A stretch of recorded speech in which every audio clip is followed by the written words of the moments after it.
When we inoculate media in the microbiology laboratory, it is important to observe the resulting growths to determine whether we are, number one, cultivating our desired microorganism, and number two, to determine whether or not contamination is present. In this lecture, I'll describe methods of describing the growth of microorganisms in a broth or on an agar plate. As you'll probably remember, broths are excellent for growing microorganisms. However, they're terrible for separating microorganisms. The way that we can determine whether or not a broth has been inoculated or whether or not it contains microorganisms is by looking for turbidity. Turbidity is the term that we use when we want to describe cloudiness. So this is a sterile broth. I'm going to put an S on it so you know it's a sterile broth. And then this broth to the left has been inoculated. You can see that the broth is now cloudy in comparison to the sterile broth, so that indicates the growth of microorganisms. We would describe this turbidity as being uniform turbidity because it's evenly distributed throughout the medium. Occasionally, some bacteria will actually grow in clumps in the broth and then they'll settle to the bottom of the test tube. We can dislodge these bacteria by tapping the butt of the test tube, and we'll see debris, aka our bacteria, actually swirl up from the bottom. When bacteria settle to the bottom of a test tube, we call that sediment. Flocculence is when bacteria grow and exist as flakes in the medium, kind of like what you see here. A lot of times bacteria that have flocculence, they actually have kind of a lipid layer or a waxy layer on them, so they may actually float and be suspended within the medium. So flakes are what we see when there's flocculence. This is a pellicle. Now, you can't really see it, but what's happening in this tube is that there's media in the bottom of the tube, but because of adhesion and cohesion, a very, very thin layer of medium is actually crawling up the side of the test tube, and some microorganisms will grow on this thin layer of media. When we get a thick mat of bacteria at the top or at the surface of a broth, that's called a pellicle. So these are the four ways that you can describe a broth: turbidity, sediment, flocculence, and pellicle. The fifth thing that you might use to describe an inoculated broth is color. So for example, you can see these first three inoculated tubes here. They all have kind of a goldish color or yellow color, but some bacteria produce pigments like this one. So the broth may look kind of orangish or reddish or greenish. So color is kind of the fifth thing that you could use to describe growth in a broth. Agar plates are great for separating bacteria. When the bacteria reproduce thousands of times, they may produce a visible mass of cells, which we call a colony or a CFU. As you can see in this image of Pseudomonas aeruginosa, Staphylococcus aureus, and Enterococcus faecalis, different bacteria produce different colonies with different appearances. When we observe a petri dish and we're looking at the colonies on it, we characterize the colonies by their size in millimeters, color, number, margin, entire colony appearance, and elevation. Different bacteria that produce different colonies will be distinguished by differences in these characteristics. So again, the characteristics are size in millimeters, color, number, whole colony appearance or form, elevation, and the edges or margins. So this figure gives you an idea of the terms that we use. So if we're talking about the whole colony appearance or the form, we have punctiform, where you have very small colonies that look kind of like pinpoints. Okay. You have circular forms where the whole colony is almost like a perfect circle. You have filamentous, where it looks like there are little hairs coming out from almost like a central point. Okay, but the whole colony appearance is kind of fuzzy. You have irregular, where the shape of the colony isn't quite a circle, but it could be like a lumpy circle, or it could be highly irregular and look not at all like a circle, but more like an oval. Rhizoid colonies look like roots, like the roots on a plant. They may be elongated with lots of branches. And then we have the spindle shape, which looks like a spindle from a spinning wheel. Elevation, it describes how tall the colony grows off of the agar plate. So flat means that the colony is basically almost flat to the surface of the agar. Raised means that the colony is growing maybe like a millimeter or less above the agar, but you can clearly see that there's almost like a stair step there. Convex looks to me like a contact lens on the surface of the agar. Pulvinate is a bit more pronounced, like an upside down cup. And then umbonate looks like the umbo on a shell. Then there's the margin. The margin is the very edge of the colony. Entire describes an edge that's very smooth. Undulate looks like a kind of wavy edge. Lobate, you actually have lobes, okay, or you can see that the waviness is much more pronounced. Eros, or serrate, sometimes called, looks like the edge of a serrated knife. Filamentous, well, it looks like you see here, like there are little filaments coming out from the middle of the colony, little hairs. And then curled, which looks almost like the ripples that you might see on a lake after you throw a pebble in.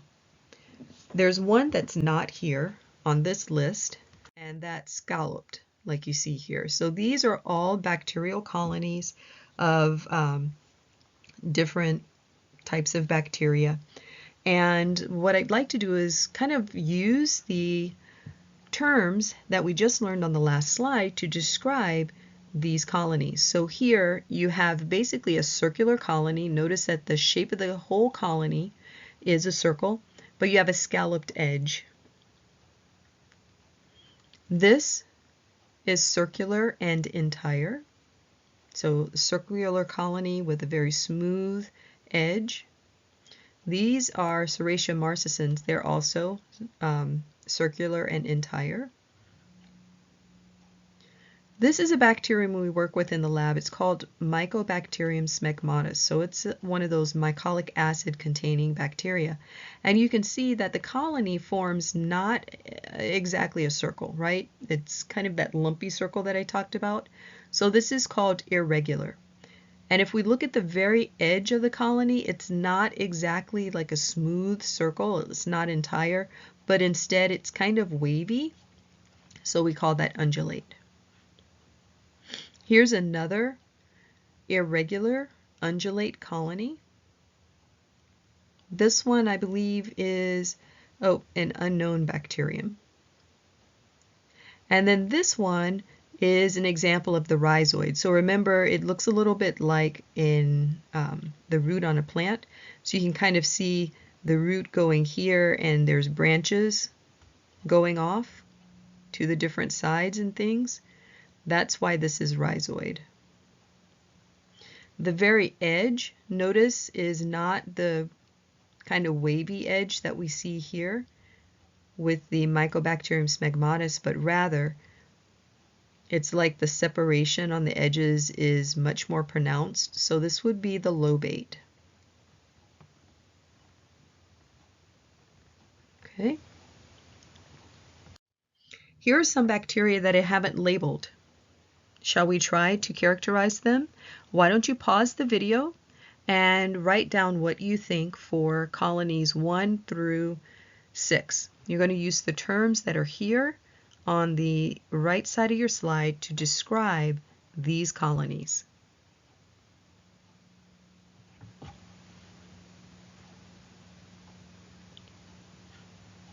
Okay, so let's take a look. Here's your first colony. First, you'll probably notice that it has kind of an irregular growth, but actually this is rhizoid because again, it looks kind of like a plant's root with little bits branching off. Okay, so this is rhizoid. And what do you think about the edge? Lobate, right? Okay, so rhizoid and lobate. Here's another one. What do you think about this one? This is also rhizoid growth because, again, we've got little branches coming off here. And what about the very edge? What would you say? Looks kind of filamentous, right? Like little filaments coming out. If you said rhizoid, I can see that also because you can almost picture little branches out here on the ends.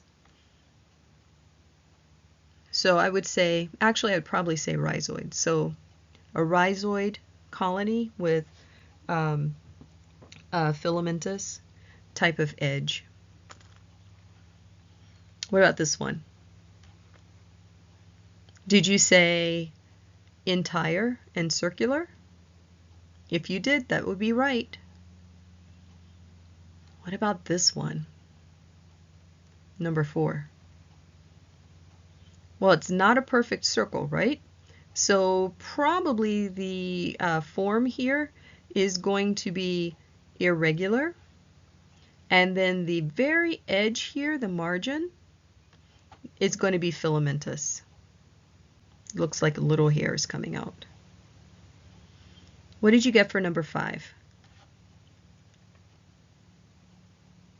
Well, the shape is definitely irregular, right? What about the edge or the margin? Lobate. Very good. And then here's one for elevation. What elevation did you get? Did you say umbonate? If you did, that's correct. Good job. If different bacteria make colonies with appearances that vary in terms of size in millimeters, color, whole colony appearance, that was the form on the last slide, margin or edge, and elevation, how many different bacteria are represented on this agar plate from Bristol? Would it be less than 5, 5 to 10, or more than 10? Pause the video and count how many different species of bacteria you see.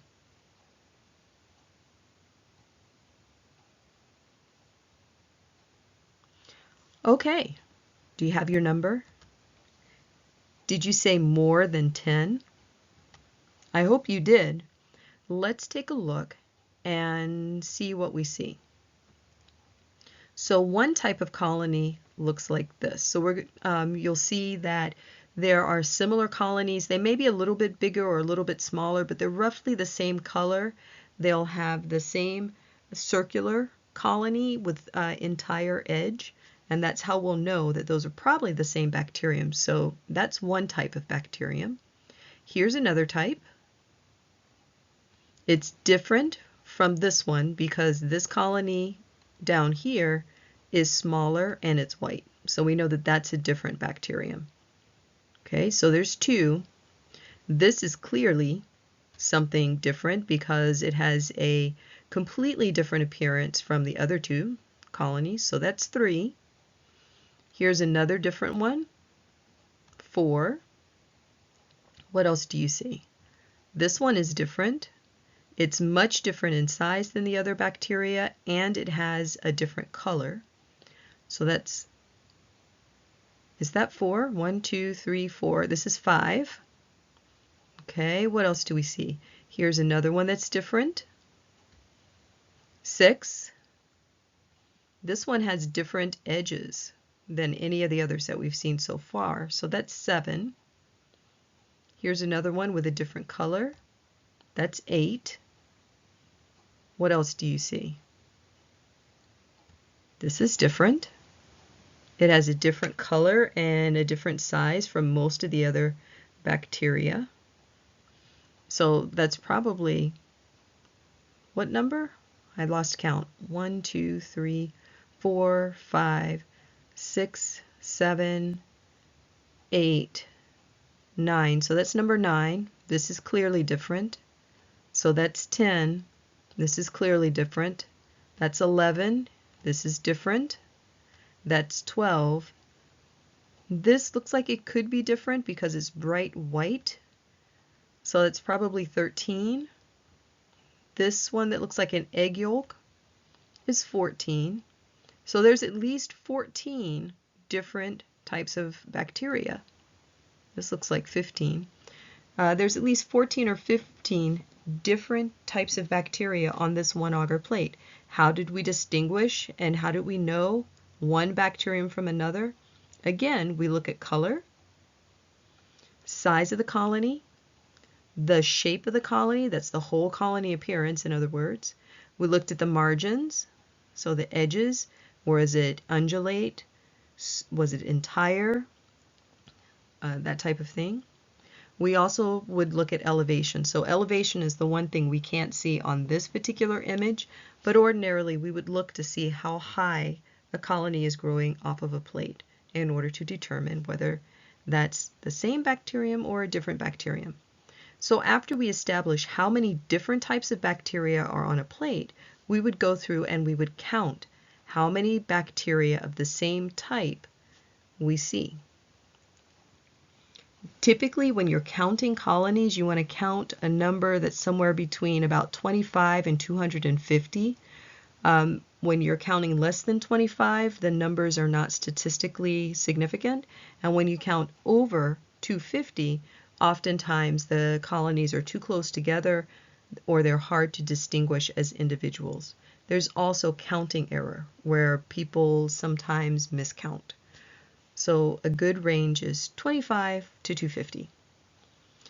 So if we were doing the streak plate test and we streaked out a bacterial specimen and we saw that the colonies that grew did not have the same color or they did not have the same size within, margin of error, or some of the colonies had different margins or whole colony appearances or elevations, that would indicate that that specimen is probably contaminated and we would need to do further streak plates to actually get a pure isolate. So that's what we would do, and hopefully you'll have an opportunity to try this out on your own in a lab.